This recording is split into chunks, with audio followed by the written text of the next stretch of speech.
what is the weakest link when it comes to cybersecurity? So the weakest link is actually the human. When it comes to security, if you take for operation in future, that might get replaced with the AI ML based algorithm. Nowadays I don't really have to write a code to develop a virus. Mark my words, at some point we will have customers who are not human. We might have as a customer. When it comes to my role at HNB, We are back to another special episode on Tech Talk 360, unveiling one byte at a time. Today we have a very special guest on our show. It's none other than Suresh Emmanuel. I hope I got it right. Hi Suresh, how are you doing? yeah, I'm good. So Suresh is the Chief Information Security Officer at Hatton National Bank, Sri Lanka, and he is also a mentor and also in the cybersecurity space who has a master's and also bachelor's in computer science. So Suresh, let's start it from there. Who is Suresh Emmanuel? Okay, so Suresh Emmanuel is quite a humble and passionate individual who's tried to be, best version of himself always. So that's basically, a little bit about my direct introduction. But if you ask me in terms of profession, I'm quite a tech enthusiast, and I found the technology, and especially when it comes to cybersecurity, how it actually changes people's life. So I'm quite passionate about, learning more into these subject areas. So the most excited question I have is, at Hatton National Bank, what is the role that you are currently having and what is the journey so far in the role as you are the Chief Information Security Officer? When it comes to my role at HNB, right? So I am directly accountable and responsible for articulating cyber and information security strategy and roadmap, and also executing it. That includes introducing technical controls and different procedural and process level controls. In addition to that, I am acting as a more or less advocate to the top management as well as to the board of directors, especially how translating technology risk into a business risk.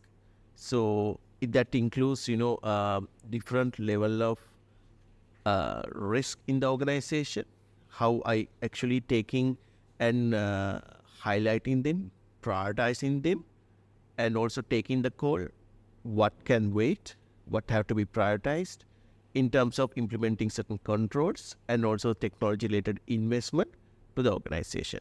In addition to that, I'm also responsible for cyber and information security-related technology compliance and statutory regulatory requirement implementation and 100% compliance of the same.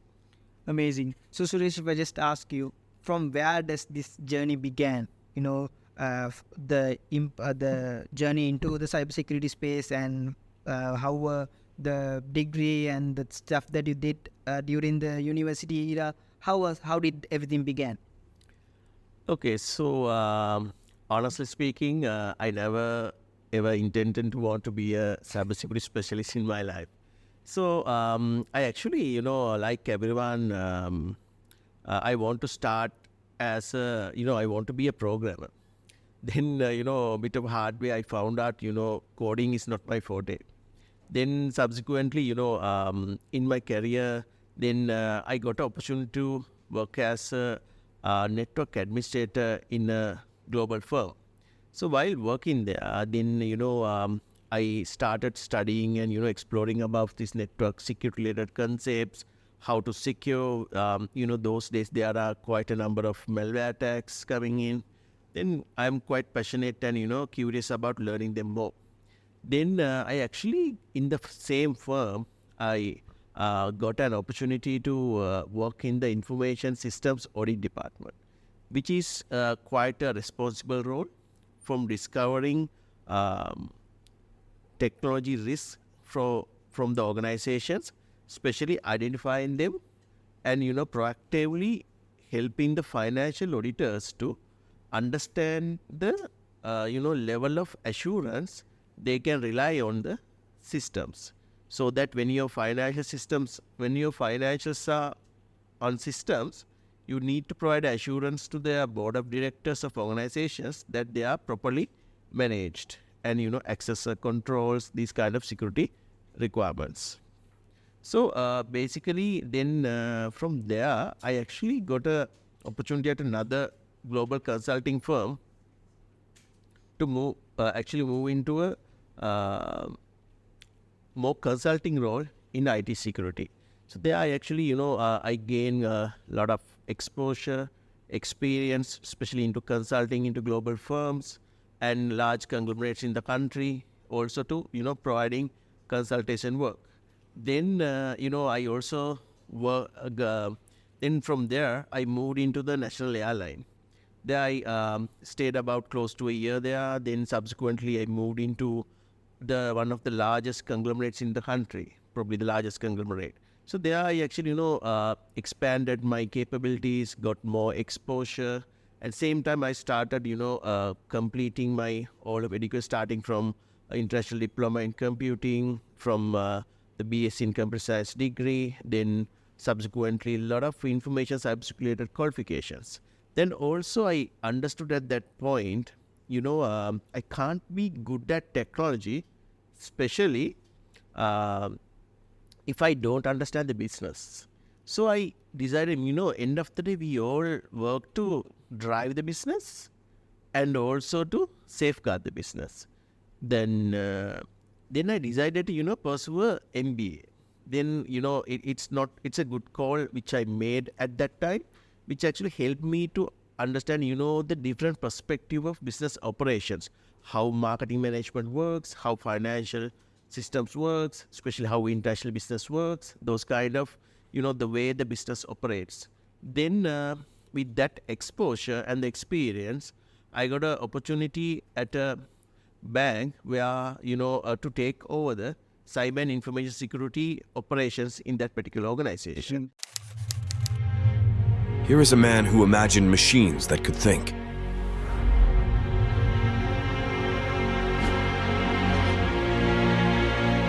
Today, we push the boundaries of artificial intelligence, creating solutions that shape the world of tomorrow.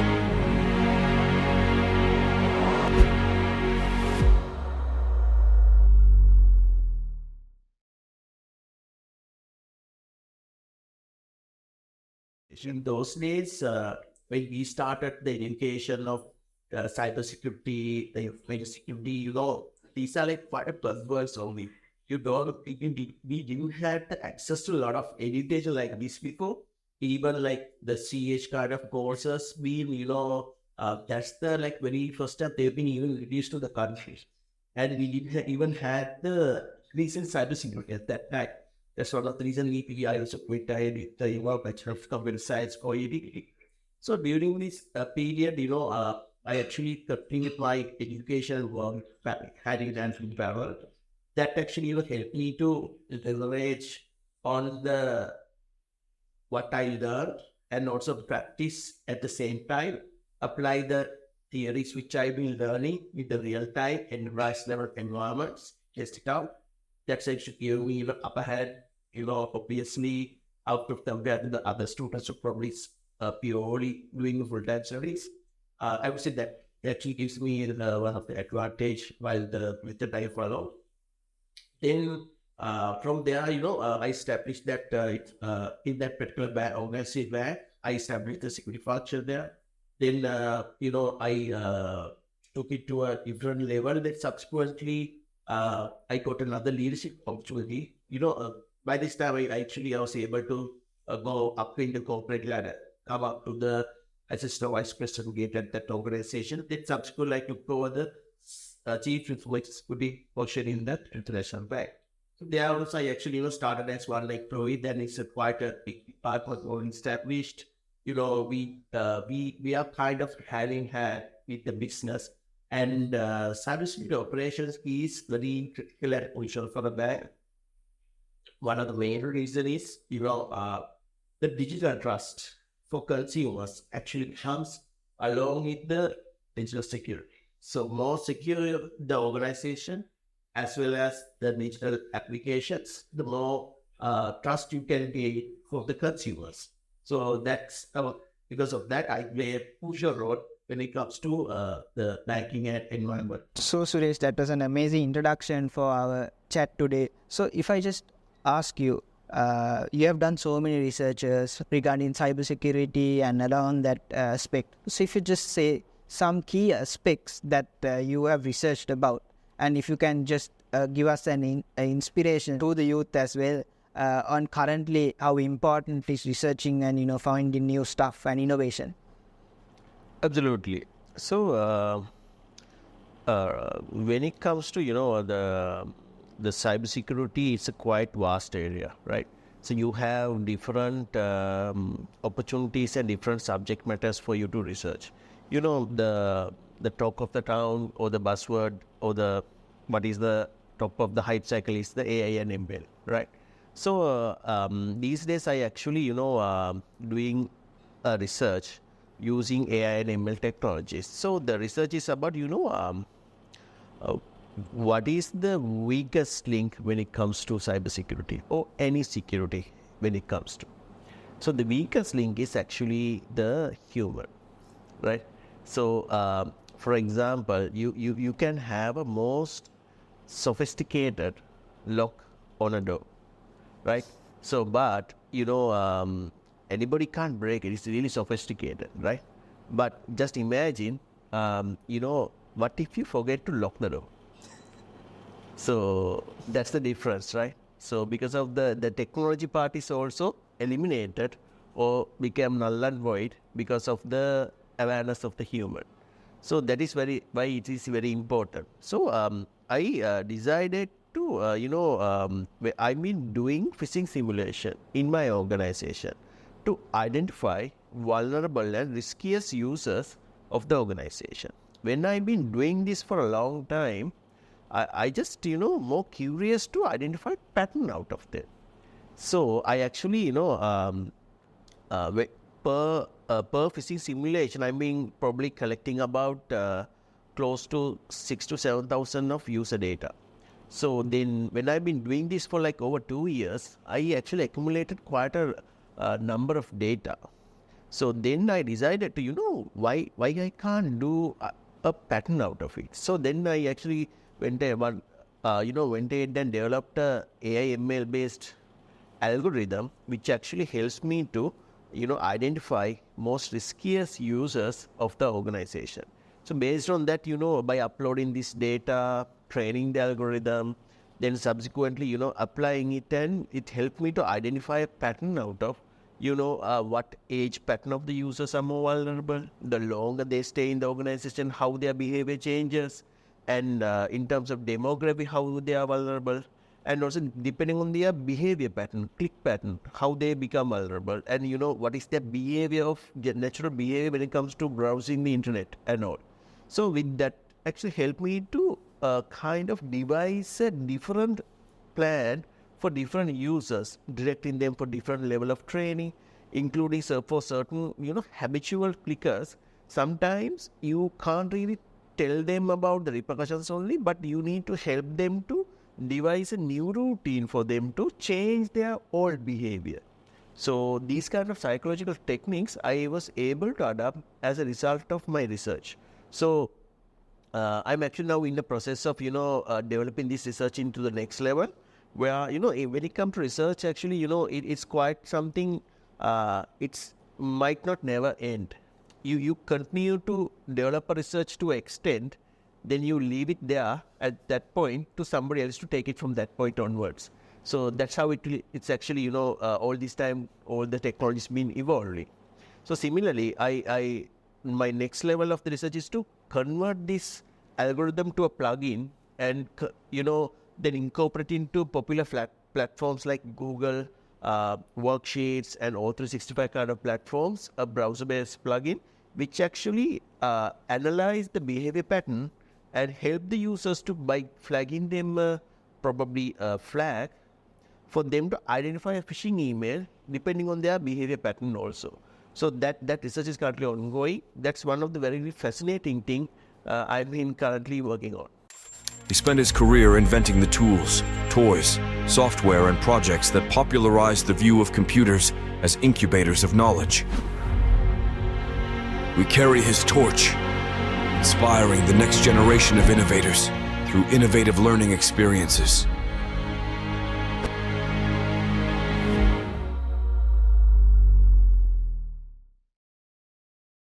Very interesting. Like you mentioned about the AI and machine learning coming into play. So, if I just ask you, what is the relation? What will be the future of cybersecurity and AI?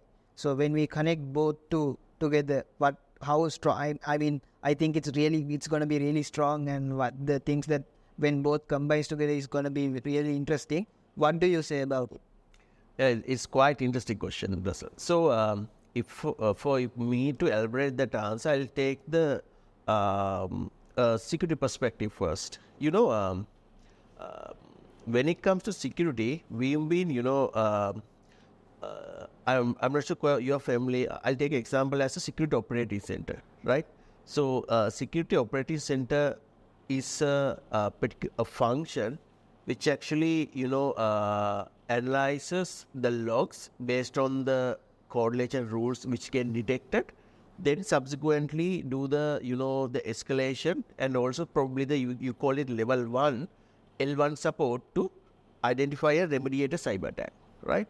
So if you take that kind of a operation, in future, that might get replaced with the AI ML based algorithm, because we will be able to automate a lot of work using tools in future, because the most of the mechanical work can be automated through AI based algorithms. So in future we will see that the technical engineers will have probably move into different level of L2 level kind of engineering support compared to the L1 support which you've been getting. So, nowadays I don't really have to write a code to develop a virus. You can ask simply any of the famous, I'm not going to, mention the names, but, any clone of a ChatGPT or any ChatGPT kind of AI ML based program, and you can simply ask them to, now they have restriction, but people actually find a way to prompt engineer the ChatGPT kind of programs or algorithms to basically overcome their restrictions, and also to kind of develop their own viruses. So in that way, actually, anybody can nowadays, even you don't have to be a sophisticated, technologically advanced programmer to develop a malicious software. So majority of the software already available. You just need to, get one of these codes, then copy paste to one of these algorithms to modify it to a different way. Very easily, within seconds, you will be able to, create your own malware. So because of that, even for hackers, it's not only for the security professionals, but also for hackers. If we take the hackers' point of view, they'll be also using the AI ML capabilities. So they'll be automating their scanning processes, and they'll be easier for them to use a lot of technology rather than writing manual codes to develop malwares. So in that way, at some point, I would say it's kind of AI versus AI. So it's a war between two AIs with the people actually, not really the algorithms, but also who are the people being used in the algorithm. So these technologies actually being plays a key role when it comes to the banking and other industries as well. So such as in future there'll be situations. Mark my words. At some point we will have customers who are not human. But I mean by that. So, it's like a faceless person, a faceless AI character. We might have algorithm as a customer. So we might have a robot walking into a bank asking for a financial service. Even we might have a smart device or for example, a Tesla kind of a car. Just imagine you purchase a car and you give it a financial target as which is actually put onto a taxi service. Then when it finds that it can't achieve your target, it might apply for a loan by itself to purchase another car to, basically achieve the financial target. But that will happen in future. The matter is whether our regulatory and other requirements are ready to cater such a, evolutionized environment. Here's a dreamer who saw the potential of a connected world.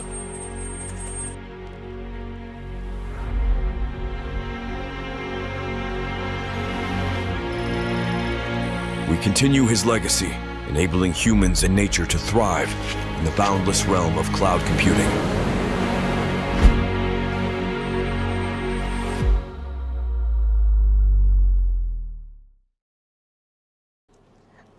This question, I mean, all the viewers might have. So, will AI replace the job of a cybersecurity expert? I'm not saying AI will replace job of you, but like, the industry. I think it's like a question that many have. Will this AI replace such a high-end job? So I would say AI will definitely going to replace certain number of jobs. Probably we are too bit early to judge upon that, but I would say like it in a way good. Lot of work which actually not require the human touch, right? Yeah. The empathy, as well as AI algorithm might not be able to think from the user's perspective when implementing a control. It would probably, go ahead and implement a control whether we like it or not, whether it's going to be a very hard and fast route. But, from the user's perspective, identify it. How these users going to adapt the control. And the effectiveness of any control actually depending on, how best the users are adapting the control. You can have a barricade in there. So if users are not going through the barricade, if they are bypassing the barricade, then there's no point of having the barricade altogether. So similarly, it depending on how you think from the user's perspective and putting yourself in the user's shoes and understanding it. So that part, I think the human touch part, empathy and all these things still gonna remain as part of your job role. But the security professional, we will use a lot of technology like AI ML to facilitate our work, to get speedy decisions, fast detections, and proactive prevention mechanisms using AI and technologies. This visionary gave the gift of literacy to the blind. His invention changed lives then. And we're thrilled to continue on from where he left off.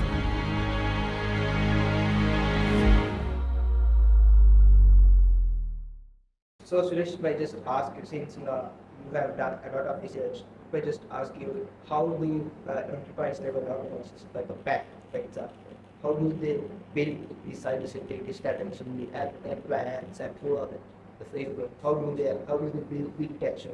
You're the best person to ask. Yeah, so I mean, like, there's no silver bullet when it comes to building a strategy, but it's kind of a methodology we follow, especially building a cyber strategy. First thing to start with, kind of a bank-wide or an organization-wide, a gap and risk assessment, right? So that includes your external third parties you are connected to, all the business lines you are connected to, the technologies you have been using, and also your ecosystem, outsourced operations, everything, right? So because a data linkage can happen from not only directly from your organization, but also from an outsourced or third-party organization, which you are directly connected, right? Nowadays, if you can find a pattern of like most of the time, hackers actually they are smart enough that they know that you might have good level of security, especially if you are a financial organization like a bank, but they know what's the weakest link. What's the weakest link is your outsourced service providers or third-party vendors. They might have a direct connectivity to your environment to provide you different services. Then hackers also understand that these third-party service providers might not have the same level of security like you are. so that they are kind of easy target. So they compromise these third-party service providers, they try to leverage that access and to get into your enterprise environment. Because of that, by doing a comprehensive gap assessment, also in line with global standards such as NIST Cybersecurity Framework and also ISO 27001 Information Security Management System, that you will have a better idea what is the risk profile of the organization. So when you have this profile of the organization in place, you can actually, prioritize your, detective, preventive, other control. So, first thing you have to do is to identify. Then you need to detect. Then, you can build your prevention control along with it. Then subsequently, sometimes a cyber attack is inevitable. So you need to build your recovery strategies. So in case if there's cyber attack happens, what I will be doing, how best I can minimize the damage, how fast I can resume my operations. So that strategy you need to have. That includes conducting cybersecurity drills as well. Then with your recovery studies and all, you will be based on your risk profile and threat profile. Then you can start building your strategy based on and develop a roadmap of controls and converting these controls into projects and action items where you can take up on, one project probably at a time and allocate resources and, start developing these projects to address these risks. Sometimes, certain risks cannot be fully addressed. Then you have different options like obtaining a cyber insurance, quite a buzzword these days. Then, in case of a cyber attack, probably get the financial support and also other support for you to, especially, deal with probably data breach penalties from regulators and, forensic support and also legal support through the financial support. So those kind of risk transfer options and also will become handy when it comes to developing a strategy. In addition to that, you also depending on your level of tolerance and level of the regulatory and statutory requirements of the business, and you might come up with a strategy to live with certain risk as well, right? So, for example, as a bank, for us to probably have to outsource certain operations to different organizations, but by doing that, we probably need to do detailed due diligence to identify the level of risk and introduce new controls towards that. But that's probably the risk tolerance level we can go up to. But we can't totally decide to do everything by our own. For any organization, it is impossible. So that actually helps you to build a strategy depending on your risk of the organization and how you're going to prioritize them and implement them through the controls. Amazing. Also, so what is the difference between compliance and security? Okay, so it's like this. So compliance is actually a regulatory or statutory requirement for you to comply with by meeting certain requirements, right? By a regulator or statutory body. But by having it does not really mean you are secure. If I take example like having a SIEM or a data leakage prevention system in place might be a compliance requirement. But just having a SIEM or a DLP will not serve the purpose of security. How best you configure it, how best you leverage it, and how best you ensure the policies are implemented on ground to prevent a cyber attack or a data leakage incident. That's what matters. So probably you can be compliant, but same time you can be vulnerable as well. That's why if you take the lot of breaches happen, even the JP Morgan Chase, right? So they got breached recently. So if you take their cybersecurity budget, over $300 million per annum, right? Even that scale of a budget, still they had weaknesses to where one of the attackers got exploited them. So similarly, but if you ask them, they are compliant to all the standards, requirements starting from payment card industry standard, data privacy standard, and any other standards. But still, they were compromised because of certain security loopholes. So you can be compliant, but that doesn't mean you are secure. So that's the difference. Amazing.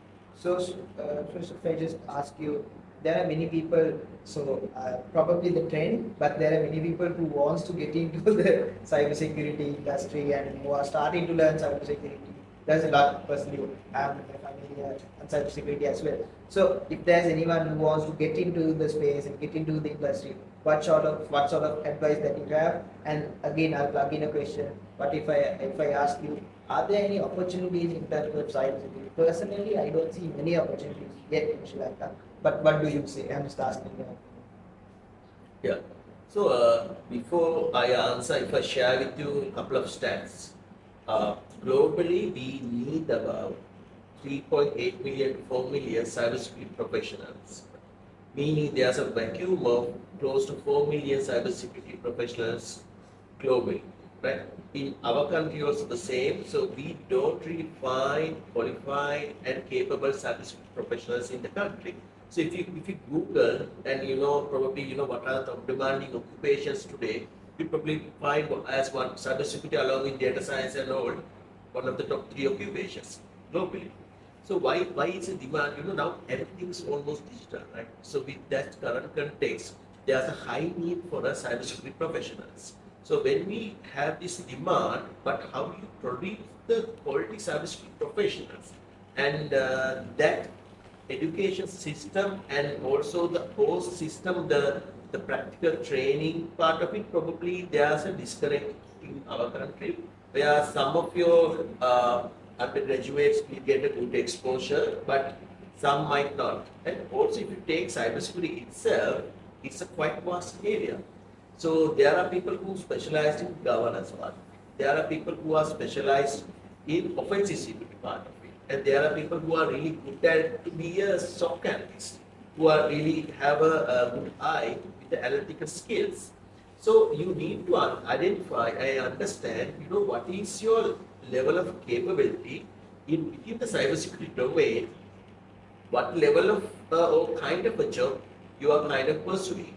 So it might take some time for you to understand, but I would suggest you, work on different roles to understand the preference based on your hands-on application of the cybersecurity, the theories you'll be learning throughout. Then subsequently understand and decide, what will be the something that makes you happy, you will be doing it when you start doing it for a longer period of time. So based on the, then you start doing the specialization. So if you want to be a pen tester, pursue the qualifications and the training which are relevant to pen testing. If you want to be a GRC professional, pursue the qualifications which are relevant to that particular subject stream. Then subsequently you can, be rather being the jack of all. Probably if like in your batch, in your institute, you probably have 100 students coming out at the same time, but not at all everybody is in the same capacity. They are quite different. And if you give them the same level of challenge, the outcome also quite different. So probably I would say the technology and the theories alone will not, gives you more leverage, but you need to have more than that, the passion towards what you are doing. Then that actually helps you to, be a specialized person and be best at what you do.